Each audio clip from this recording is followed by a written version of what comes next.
Hello. So, I don't really know what I want to say, but I'm gonna say it anyway. I think certain things need to be talked about, and I don't know how to talk about them.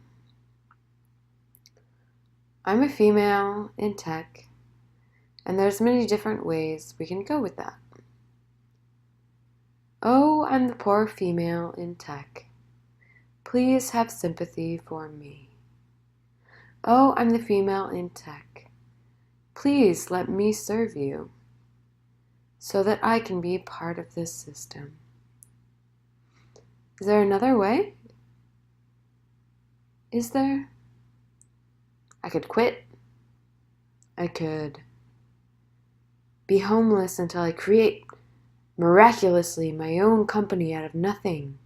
Except that companies are created out of networks, not like the web. They're created out of networks of human beings. So let's not forget this when we think about the fact that certain people do not have these networks. And we want to forget that. We want to forget that. It's easy to forget that. Because creation happens. It does.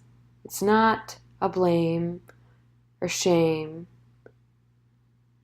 Creation happens, but it happens within the context of the creator. So we have all these creations that we're consuming, many fantastic creations that could be improved upon. Improved upon. I think we need to latch onto that phrase. Understand that when we're talking about change, it's not talking about discarding what we have. It's talking about building upon what we have and moving it to something better, something different, something more inclusive of all human beings. I know that sounds very loving and hippy-dippy, but I think that's the future. That's where we're trying to go. Part of the reason we fear artificial intelligence is because of the hatred that is in our subconscious. If we address that, I think we'll see that artificial intelligence will just be another reflection of ourselves. And that's part of the reason we fear it. So if we look at that problem space and we try to look at some of the things we're doing now, one of those things includes the way that we treat women. We've classically had males creating in our space, which is fine in and of itself. There's nothing wrong with males creating something fantastic. Let's not confuse our issues. So the issue would be the space from which that creation occurs. So when you create something,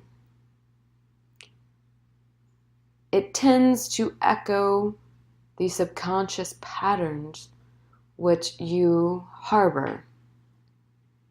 And therefore, in at least the tech space, we had patterns like master and slave, to name one. There are many others, which have since been reevaluated in many companies, thankfully. But with the rise of domain-driven design, I think that gives us a lot of power. It gives us a lot of power to understand that every problem has a problem space. And within that space, there are patterns. Patterns of the problem and patterns of the solutions with which we create. The way we create our solutions are very closely correlated to the way in which we perceive our solutions. And therefore, if we want to migrate to a new space, or at least a new way of perceiving the problem, so maybe a wider domain, maybe a deeper understanding of the domain of the problem, to remain abstract, it would behoove us to understand those subconscious patterns, I believe. So I would like to address some of those. Some of those are very controversial. They're rooted in very controversial beliefs. So we see in the tech space, which used to be a female space, actually. It was the space of secretaries. Once it was recognized that that was a space of power, it was taken over by men. And since that time, men have also taken over the management of that space. And so I would like to analyze that problem space. Why is there a glass ceiling? Is that a real thing? In my experience, it is. I work in the tech industry. And it is real because of the unacknowledged patterns or anti-patterns, however you would wish to call them, from whatever you view as an objective viewpoint.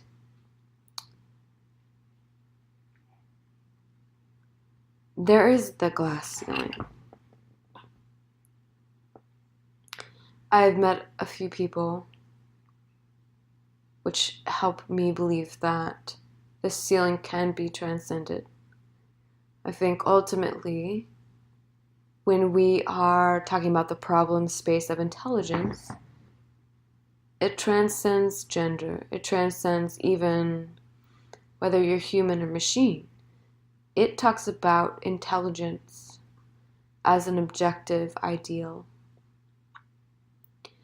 And therefore, certain people can understand those ideas in that space. But it takes suspending a lot of inborn biological beliefs, partially inborn due to the cultures in which we are born. That latter is a belief that I have gathered, but it is non-disputable, I believe, that the context in which you are born fosters the space in which you are able to think. And therefore, the culture in which we are born, however you choose to define that, defines the space in which we are able to solve problems. The limits our culture places on itself defines the limits on our problem-solving ability. So, given that, I'm curious what anyone else on the web might have to say if they listen to this video. Honestly, deeply. If they had questions or advice for someone that is interested in understanding patterns, the patterns of our space, defining our space and time, how we can evolve past that, past where we are now, instead of taking for granted that this is the natural way, this is where we'll always be, that is not how nature works. We do know that. So we know we harbor many cognitive dissonances in that regard. I think it is important that we look at them. I do think it is important that we look at them. I think it is especially important that we look at intelligence as a whole. We move past this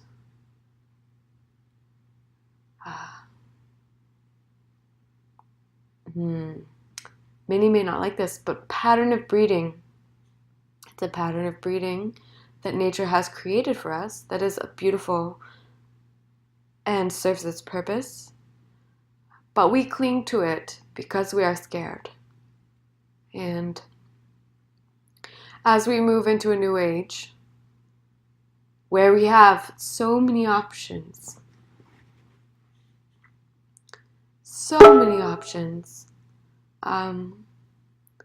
I think it is especially imperative that we analyze that. We have scientific options that may make our known mating patterns obsolete. It is very uncomfortable to consider. We have artificial intelligence options that may make life as we know it obsolete for different reasons. And if anybody has non-reactive discourse to provide, I think it would be a gift if somebody would give that to me, and I would appreciate it. So, if there is such minds and they wish to discourse here, I would enjoy that. Thank you. I hope you have a good week.